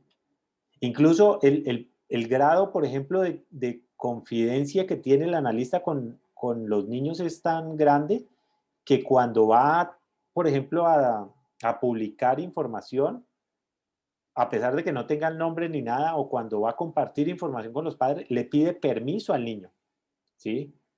O sea, le cuenta al niño, oye, eh, va a ser importante poder compartirle esta información a tus padres, tú estás de acuerdo en poder hacerlo, lo hacemos, ¿sí? Y el niño va a decir que sí o que no. Y el niño tiene ese poder en el psicoanálisis, o sea, en el análisis, para poder decidir que no. Y el analista tiene el aval por el secreto profesional de poder guardarlo, ¿sí? Listo, profe, muchas gracias. Claro. Ahora, ahí ya entraríamos en un tema que no lo vamos a abordar en este espacio, pero es cuando si un niño llega al análisis a decir que está siendo violado o abusado o algo por algún adulto, ¿sí? Y que eso no se lo ha contado a los padres. Creo que la vez pasada hablamos un poco de eso y es lo primero que se va a hacer es, eso es importante que puedas compartirlo y que los padres, o sea, que el niño tome la iniciativa para contarlo a los padres, en principio, ¿sí? En principio.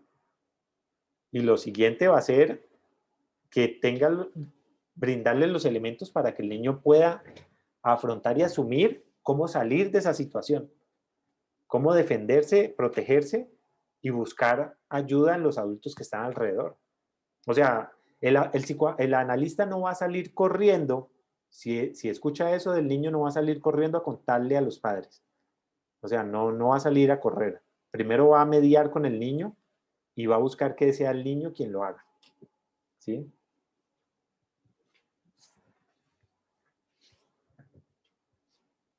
Buenas noches. Hola, ¿cómo estás? Bien. Doctor, una pregunta. Y en caso que el niño definitivamente no esté de acuerdo que se le cuente a los padres, ahí qué seguiría? ¿Qué paso seguiría un terapeuta ahí en ese momento? Pues en ese caso ya va a ser importante es poder entonces mostrarle al niño lo importante que es de la situación que está pasando, ¿sí? O sea, si un niño está reacio o está indispuesto para contarle a sus padres sobre el abuso que está sufriendo por alguien, es porque el niño siente que los padres no son fuente de confianza. Entonces, ahí va a ser importante es lo más, o sea, en esa misma sesión, digamos, o sea, no hay que pasar 3, 4 sesiones, en esa misma sesión, es poder ayudar al niño a mostrarle como esa orientación de cómo interactuar con el padre o con la madre, o cómo buscar identificar una figura que sea importante, o incluso pedirle autorización para que sea el mismo analista quien tome acciones, ¿sí? O una persona de su confianza, de su familia, o cómo, por qué los padres no están siendo de confianza para el niño. Si definitivamente es porque los mismos padres son los que están siendo abusados, son los que están abusando del niño, pues entonces ahí o hay otras personas a las cuales necesitamos contactar, ¿sí? Y el analista puede contactar a esas personas con la autorización del niño para que él pueda contarles y que ya se tomen las medidas, o el mismo analista pedirle autorización al niño para, si no hay nadie más, ¿sí? Porque los padres son los mismos que están abusando, entonces el analista pues le pedirá autorización para que él como que lo represente para ir a otras instancias, ¿sí? Pero el tema es que siempre se buscará que los padres, es decir, eh, bueno, es que hay casos donde los dos padres son abusadores, ¿no? Pero digamos que en la gran mayoría suele ser es uno solo. Entonces, ¿cómo confiar en el otro para que pueda contarlo o buscar otras personas de confianza para que lo pueda ver? Siempre a través de la orientación, el niño va a encontrar a alguien al cual va a estar dispuesto a contarle, ¿sí? A mis padres no, pero sí le podría contar a mi abuelito, o a mi tía, o a la profe, ¿sí? Entonces siempre va a haber alguien, ahí en ese caso la orientación es mucho más, la disposición del terapeuta es más orientadora para el niño para que tome esas acciones, ¿sí? Ahora, pero estamos hablando de niños que tienen la edad suficiente, ¿sí? Lo que pasa es que si un padre es abusador, difícilmente va a llevar al niño a análisis, o sea, porque sabe que ahí va a pasar algo. Entonces, si el padre está llevando al niño a análisis es porque pues de una u otra forma hay un compromiso y hay una intención positiva hacia el niño, entonces se va a buscar es que el niño hable directamente con ese padre acompañado por el terapeuta y para que abrir ese espacio y que el niño mínimamente autorice que se pueda hablar para que el terapeuta pueda terminar de completar la idea. Así el niño solamente diga sí, el terapeuta ahí ya está para poder terminar de completar la idea, dar la orientación y entrar como a ayudar a que proteja, a que el niño sea protegido de ese espacio. Muchas gracias. Profe, y puede haber casos o el psicoanálisis logra ese objetivo de que el niño está tan traumado, puede decirse, que no quiera expresar nada o sí Sí, sí, se no, claro, logra. no, eso es súper frecuente.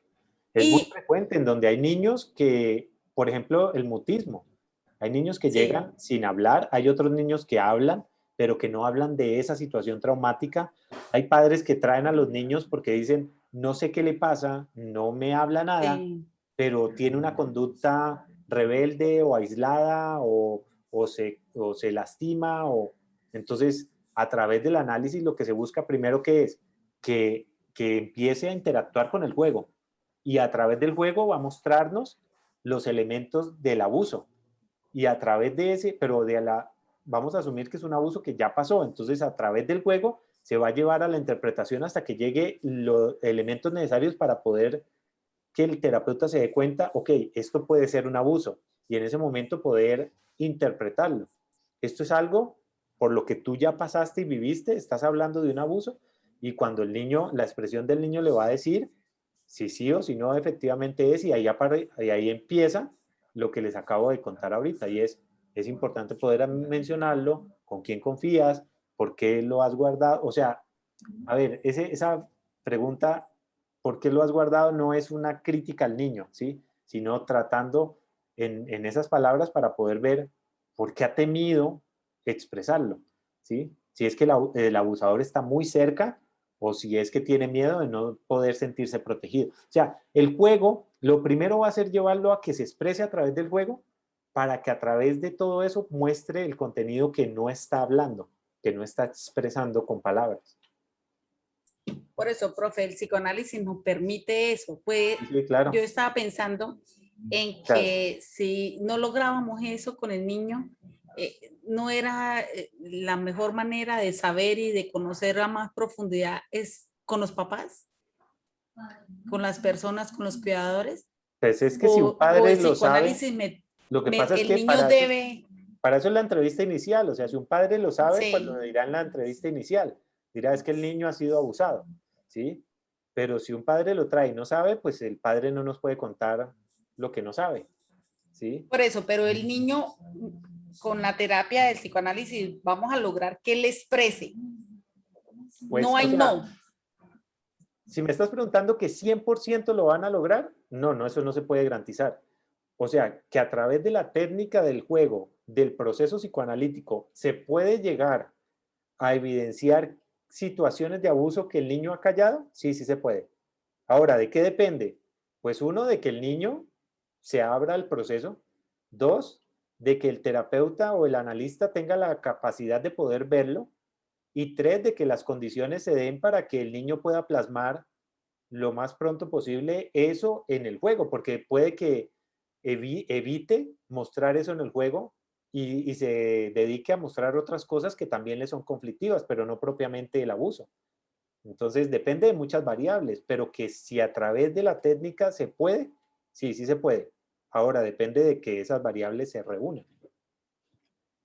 Y que se apliquen bien, ¿cierto? Sí, ya depende de la experticia del analista para poder darse cuenta, Sí. porque también le podemos estar mostrando en un dibujo algo muy claro y el analista no lo ve. Puede no verlo. Sí, señor. Sí, eso es. Bien, pues es un gusto poder hablar sobre este tema y encontrarnos en este espacio. Continuaremos en nuestros siguientes encuentros trabajando más sobre la intervención, sobre la forma como se da este mundo infantil y bueno, sobre más preguntas que vamos a ir como atendiendo.